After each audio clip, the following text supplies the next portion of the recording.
दोस्तों, अक्सर मनुष्य कई मौकों पर कुत्ते का नाम लिया करते हैं। किसी को गाली देते समय भी मनुष्य की जुबान पर कुत्ते का नाम आता है। मनुष्य गाली आदमी को देता है, परंतु नाम कुत्ते का बदनाम होता है। तो क्या कुत्ते का जीवन इतना गया गुजरा है क्या? हकीकत में हम मनुष्यों को कुत्तों के साथ ऐसा व्यवहार करना चाहिए, जानेंगे इस वीडियो में। नमस्कार दोस्तों, मोटिवेशनल ज्ञान यूट्यूब चैनल पर आप सभी का स्वागत है। एक बार फिर से दोस्तों, एक समय की बात है, एक जंगल में महात्मा बुद्ध उपदेश दे रहे थे। तभी सबल नाम के शिष्य ने पूछा, गुरुदेव, मेरे मन में एक प्रश्न उठ रहा है। महात्मा बुद्ध ने कहा, आप निसंकोच होकर पूछो, आपके मन में वह कौन सा प्रश्न उठ रहा है। तब सबल ने कहा, गुरुदेव, मैं यह जानना चाहता हूं कि कुत्ते को एक टुकड़ा रोटी खिलाने से मनुष्य को कौन सा फल मिलता है। तभी महात्मा ने कहा, भंते, कुत्ते को एक टुकड़ा रोटी खिलाने से मनुष्य को 8 फायदे होते हैं, तथा जो भी मनुष्य इन फायदों के बारे में जान जाता है, उसका जीवन धन्य हो जाता है और उसको जीवन में कभी दुखों का सामना नहीं करना पड़ता है। जो भी मनुष्य पृथ्वी लोक पर कुत्ते को एक टुकड़ा रोटी खिलाता है, उसे 8 फायदे होते हैं और वह जीवन भर सुखी रहता है और उसे मृत्यु के बाद मोक्ष की प्राप्ति होती है। भगवान बुद्ध ने सबल को एक कहानी सुनाई। भगवान बुद्ध ने कहा, एक समय की बात है, एक काले रंग का कुत्ता था। वह बहुत ही लाचार था और भूखा प्यासा था। वह गांव में सभी के घर घर जाता था, परंतु उसे कोई भी व्यक्ति रोटी का एक टुकड़ा भी नहीं देता था। वह भूख के मारे इधर उधर घूमता रहता। एक दिन वह गांव के बाहर नदी के किनारे एक आर्षि के आश्रम पर पहुंच गया और राशि से कहने लगा, हे मुनिवर, मुझे लगता है आप बहुत ही विद्वान तथा ज्ञानी हैं, इसीलिए मैं भूखा प्यासा आपके पास आया हूं। कृपा करके आप मुझे एक टुकड़ा रोटी का दे दीजिए, जिसे मैं खाकर अपनी भूख को शांत कर लूं।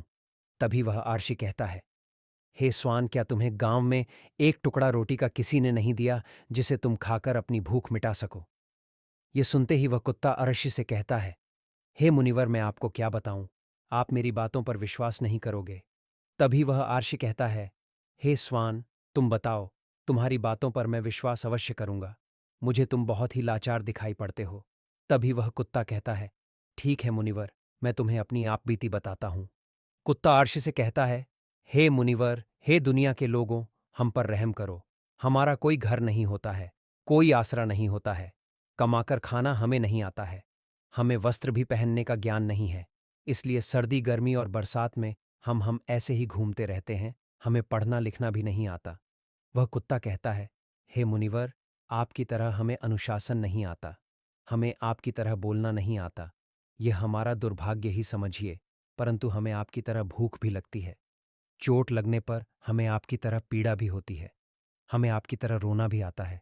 बस इन्हीं 3 कामों में हम आपकी बराबरी करते हैं, इसलिए हम पर दया दिखाइए, हमें और कष्ट मत दीजिए। ईश्वर ने तो हमें वैसे भी कष्ट देकर ही भेजा है, ऊपर से आप लोग हमें परेशान करते हैं। हम आपकी तरह मनुष्य नहीं हैं, हम पराधीन जीव हैं। जब हमारा जन्म हुआ उस समय हमारे आंख कान बंद थे। कह नहीं सकते कि उस समय आपके जन्म पर जैसे नाच गाना होता है, बाजे बजते हैं, खुशी मनाई जाती है, हमारे जन्म पर भी यह सब हुआ होगा। हमारे जन्म पर किसने खुशी मनाई होगी? हम जिस बिछौना पर थे, वह रुई के जैसा नरम बिछौना था, सर्दी बिल्कुल भी नहीं लगती थी।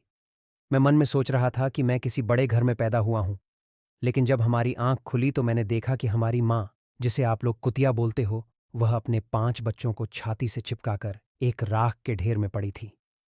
हम 5 भाई थे, बाकी 4 भाई तो लाल और भूरे रंग के थे। मैं अकेला ही काले रंग का था। सबसे छोटा मैं ही था। मैं थोड़ा कमजोर था। मेरी माँ हम लोगों के पास कम ही आती थी, क्योंकि उसे भी अपने भोजन की व्यवस्था करनी पड़ती थी। यदि वह ना खाती तो हमें दूध कहाँ से पिलाती? उस एक माँ पर हम 5 भाई निर्भर थे। वह बेचारी अपने भोजन के लिए इधर उधर दौड़ती रहती थी। कभी भोजन मिल भी जाता था, कभी नहीं भी मिलता था, लेकिन वह हमेशा हम पांचों का बड़ा ख्याल रखती थी। आखिर वह हमारी माँ थी। वह रात भर जागकर गांव की रखवाली करती थी। किसी की मजाल नहीं थी कि कोई अनजान आदमी बुरी नीयत से गांव की तरफ भी झांक जाए। दूसरे गांव के कुत्ते भी हमारी माँ के डर से गांव में नहीं आते थे। गांव के किसी किसान के खेत में कोई जानवर खड़ी फसल खाने आते तो हमारी माँ उसे दौड़कर भगा देती। गांव वालों के लिए इतना सब करने के बाद भी कोई कोई मनुष्य तो हमारी माँ को भोजन तक नहीं देता था। भोजन के लिए हमारी माँ को मजबूर होकर छीना झपट्टी करनी पड़ती थी। कई बार तो लोग उसे लाठी डंडों से पीट पीट कर भगा देते थे। बेचारी उस दिन भूखी प्यासी रहकर पेट की आग से जलती रहती थी। वह कुत्ता कहता है, हे मुनिवर, आखिर भूख तो हमें आपकी ही तरह लगती है। ऊपर से उसे अपने 5 बच्चों की चिंता भी लगी रहती थी। आखिर माँ जो थी, भूख उसे चैन से बैठने नहीं देती थी और गांव वालों का भी उसे देखकर हृदय नहीं पसीजता था। तो बेबस होकर उन लोगों के घरों में चोरी से घुसना पड़ता था और खाने की कोई चीज मिल जाती तो उसे खाकर ही अपने पेट की आग बुझा लेती थी। कई बार तो लोग उसे खाने की वस्तु ले जाते हुए देखते तो लाठी डंडे लेकर उसके पीछे पड़ जाते। कुछ निर्दय लोग तो कई बार उसे घर के अंदर बंद करके पीटते थे, हमारी मां का बुरा हाल कर देते थे। फिर वह कुत्ता आरशे से कहता है, हे मुनिवर, हमारी मां ने क्या बिगाड़ा था? उसने सिर्फ अपने पेट के लिए भोजन ही तो चुराया था।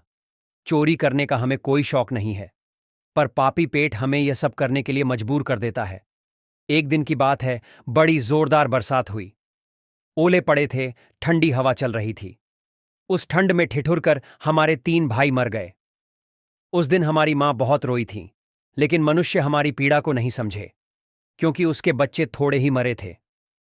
फिर वह कुत्ता कहता है, हे मुनिवर, अब हम सिर्फ 2 भाई रह गए थे। हमारी मां हम दोनों की अच्छे से देखभाल करने लगी। फिर एक दिन उसी गांव में ठाकुर साहब के घर पर दावत चल रही थी और अनेक प्रकार की मिठाइयां बन रही थीं। उस ठाकुर साहब के घर काफी मेहमान आए हुए थे। हमारी मां कुछ खाने की तलाश में बार बार उधर जाती, लेकिन लोग उसे दुत्कार कर भगा देते थे। किसी को उस पर इतना भी तरस नहीं आया कि एक रोटी उस बेचारी को खाने को फेंक दे। एक रोटी से उनका क्या बिगड़ जाता? मेरी मां बार बार जाती और वहीं खड़ी खड़ी देखती रहती थी। ठाकुर साहब के आंगन में दावत खाने का सिलसिला चालू हुआ, भोजन परोसा जाने लगा। मेरी मां भी वहीं जाकर पूंछ हिलाने लगी। खाना परोसने वाला आदमी जब किसी काम से भीतर गया तो मेरी मां दबे पांव रोटी लेने को चल पड़ी। फिर दूसरे आदमी ने मेरी मां को जाते हुए देख लिया तो चारों ओर से लोग चिल्ला चिल्लाकर उसकी तरफ भागे। मेरी मां उनकी चीख सुनकर घबरा गई। 2-3 आदमी लाठी लेकर उसके पीछे बड़ बेरहमी से दौड़े। मेरी मां वहां से घबराकर भागने लगी, परंतु उसे वहां से निकलने का कोई रास्ता नहीं मिला, क्योंकि सामने से लोग लाठी डंडे लेकर आ रहे थे। तभी मेरी मां वहां पर जो लोग भोजन कर रहे थे, उनको लांघ कर निकल गई। महात्मा ने कहा। आगे वह कुत्ता कहता है, हे मुनिवर, मेरी मां अपने निकलने पर इतनी हैरान नहीं थी जितनी कि उन लोगों को देखकर हुई थी। जो वहां पर दावत खा रहे थे वह सब उठकर खड़े हो गए। उन्होंने भोजन करना छोड़ दिया और कहने लगे कि कुतिया के लांघ जाने के कारण भोजन भ्रष्ट हो गया है। सब एक दूसरे से विचार विमर्श कर रहे थे कि अब क्या किया जाए, खाना तो सब खराब हो गया। फिर ठाकुर साहब फूट फूट कर रोने लगे। कुछ लोग तो यह भी कह रहे थे कि भाई कुतिया के लांघने से भोजन खराब कैसे हो गया? उसने खाने में या पतलों में मुंह थोड़ी डाला है, सिर्फ ऊपर से लांघ कर ही तो गई है। और कहने लगे, शहरों में तो लोग कुत्ते को पालकर घर के अंदर सुलाते भी हैं और खिलाते भी हैं, तो इसमें कोई बुरी बात नहीं है। अगर कुतिया लांघ कर गई है तो भोजन खराब नहीं हुआ है। लेकिन उनमें से कुछ लोग बड़े घरों से ताल्लुक रखते थे, उन्होंने एक भी नहीं चलने दी। कह रहे थे कि भोजन तो भ्रष्ट हो गया है, यह हमारे खाने के लायक नहीं है। आखिरकार उन्हीं की बात मानी गई। अब तो वह सारा भोजन गरीबों में बांट दिया गया। उस दिन तो मेरी मां को खूब पेट भर के खाना मिला था। ऐसा सुख उसने जीवन में कभी नहीं पाया था, लेकिन वह सुख उसके लिए बड़ी मुसीबत बन गया। वह भोजन करके वहां आराम से लेटी ही थी। उतने में वह ठाकुर डंडा लेकर वहां आ पहुंचा और उसे बुरी तरह से पीटने लगा। उसे बाहर भागने का भी कोई अवसर नहीं मिल पाया। डंडों की चोट से वह बुरी तरह से चिल्लाने लगी। मां का विलाप सुनकर पत्थर भी पसीज जाता है, पर उस निर्दय को उस पर जरा भी रहम नहीं आया। वह उसे कठोरतापूर्वक पीटता रहा। मां का वह सौर पूरे गांव में सुनाई दे रहा था।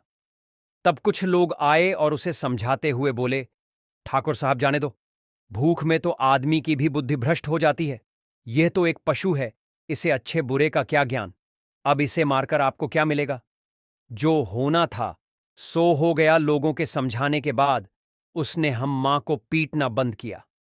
मां ने आकर सारी कहानी हम दोनों भाइयों को सुनाई। हमने सोचा कि कितना कष्ट भरा है हम कुत्तों का जीवन। आदमी एक रोटी के टुकड़े के बदले एक चोर की जितना पीटता है, बेकार है ऐसे लोग जो हम लोगों की पीड़ा को नहीं समझते। महात्मा ने कहा। वह कुत्ता कहता है, हे मुनिवर, एक दिन की बात है, उसी गांव के बाहर एक ब्राह्मण आकर ठहरा हुआ था। उसने अपने भोजन के लिए एक जगह चूल्हा बनाया और उस पर दाल बनाने के लिए रख दी। उसके बाद आटा गूंद कर रख दिया। वह वहीं पास में कुएं पर पानी लेने चला गया। इधर कहीं से मेरी मां भी घूमती हुई वहीं पहुंच गई। उसने आटे को देखा तो सोचने लगी कि शायद इस आटे का कोई मालिक नहीं है। यही सोचकर वह उस आटे को खाने लगी। उधर उस ब्राह्मण ने कुएं के पास से देखा कि उसका आटा एक कुतिया खा रही है, तो वह बड़ा दुखी हुआ। वह बेचारा रोने लगा, क्योंकि वह भी 2 दिनों का भूखा और थका हुआ था। कुछ लोगों ने उसे कहा, अरे ब्राह्मण देवता, इस कुतिया ने तुम्हारा भी आटा बिगाड़ दिया। कल तो इसने ठाकुर साहब की पूरी रसोई बिगाड़ कर रख दी। ब्राह्मण दुखी होता हुआ बोला, भाई मुझे क्या मालूम था, यह दुष्ट कुतिया मेरे आटे को खाने के लिए घात लगाए बैठी है। ब्राह्मण ने ना आव देखा, न ताव लाठी लेकर उस कुतिया के ऊपर टूट पड़ा। मां उस आटे को ठीक से खा भी नहीं पाई थी, पर उससे ज्यादा कि उस पर लाठी बरस गई। महीनों तक मेरी मां लड़खड़ाते हुई घूमती रही। तब उस दिन समझ में आया कि आदमी कितना खुदगर्ज है। हम उसका कोई भी कार्य करते हैं तो भी वह हमें अपना नहीं समझता। आगे वह कुत्ता कहता है, हे मुनिवर, हमारी कमी यह है कि हम उन्हीं मतलबी इंसानों के अधीन रहना चाहते हैं जो हमें कष्ट देता है। जो हमें प्यार से खिलाता है, हम उसके कितने काम आते हैं यह नहीं पता। उनके घर की रखवाली तो करते ही हैं, साथ ही साथ और भी बहुत सारे लाभ हैं जिन्हें मनुष्य नहीं जानता। इस पर महात्मा ने कहा, यदि मनुष्य कुत्ते को रोटी खिलाने के फायदे जान जाए तो अपने जीवन में होने वाले नुकसान से बच सकता है। आज मैं आपको बताऊंगा कुत्ते को रोटी खिलाने के 8 फायदे। मनुष्य को पता नहीं है कि जब भी घर में रोटी बनाई जाती है तो सबसे पहली रोटी गौ माता की होती है और पिछली रोटी कुत्ते की होती है। महात्मा ने कहा, ऐसा ही विधान भगवान ने बनाया था, लेकिन भगवान के बनाए उस विधान को भूलकर मनुष्य अगली और पिछली रोटी स्वयं ही खा जाता है। इसका दुष्प्रभाव उसके जीवन पर पड़ता है। कुत्ता वह प्राणी है जिसको रोटी खिलाने से मनुष्य के जीवन में पड़ने वाले ग्रहों के दोष भी दूर हो जाते हैं। महात्मा ने कहा, कुत्ते को रोटी खिलाने का पहला फायदा, कुत्ते को रोटी खिलाने से शनि का नकारात्मक प्रभाव कम हो जाता है। शनि ग्रह जब अपनी कुदृष्टि डालता है तो हर मनुष्य बर्बाद हो जाता है। जिस व्यक्ति पर उनकी महादशा का आरंभ हो जाता है तो बने बनाए काम अपने आप बिगड़ने लगते हैं और वह मनुष्य आर्थिक तंगी का शिकार हो जाता है। उस स्थिति में व्यक्ति यदि कुत्ते को रोटी खिलाता है तो उस पर शनि का दुष्प्रभाव बहुत ही कम हो जाता है। कुत्ते को रोटी खिलाने का दूसरा फायदा, कुत्ते को रोटी खिलाने से भाग्य आपके पक्ष में हो जाता है। आपके घर के अंदर नकारात्मक शक्ति नष्ट हो जाती है। कुत्ते को रोटी खिलाने का तीसरा फायदा, कुत्ते को रोटी खिलाने से माता लक्ष्मी प्रसन्न हो जाती है और आपके घर में धन दौलत की कभी कमी नहीं रहती है। कुत्ते को रोटी खिलाने का चौथा फायदा, कुत्ते को रोटी खिलाने से आपके ऊपर कर्ज नहीं चढ़ता और जो पहले से आप कर्जदार हैं उससे भी मुक्ति मिल जाती है।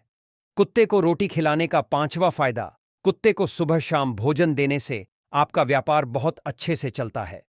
कुत्ते को रोटी खिलाने का छठा फायदा, कुत्ते को रोटी देने से आपकी आयु में वृद्धि होती है और अटका हुआ धन वापस मिल जाता है। कुत्ते को रोटी खिलाने का सातवां फायदा, कुत्ते को रोटी देने से हमेशा आपका स्वास्थ्य अच्छा बना रहता है और मानसिक रूप से आप मजबूत रहते हैं। आपका मन हमेशा ऊर्जावान रहता है। अच्छे विचार आपके मन के अंदर आते हैं। कुत्ते को रोटी खिलाने का आठवां फायदा, कुत्ते को रोटी खिलाने से भगवान प्रसन्न रहते हैं, क्योंकि भगवान को समस्त जीवों की चिंता रहती है और जो समस्त जीवों पर दया दिखाता है, भगवान भी उस मनुष्य से हमेशा प्रसन्न रहते हैं। भगवान की कृपा सदैव उस परिवार पर बनी रहती है। आपने अपने बड़े बुजुर्गों से सुना होगा, कहते हैं कि जब कुत्ता रोता है तो अपशुगुन होता है, कोई संकट आता है, किसी की मृत्यु होती है, इसलिए कुत्ते को कभी रुलाना नहीं चाहिए। इस प्रकार से महात्मा ने सबल को कुत्ते को रोटी खिलाने के 8 फायदे बताए और जो भी मनुष्य कुत्ते को रोटी खिलाता है तो उसे इन 8 फायदों का फल प्राप्त होता है।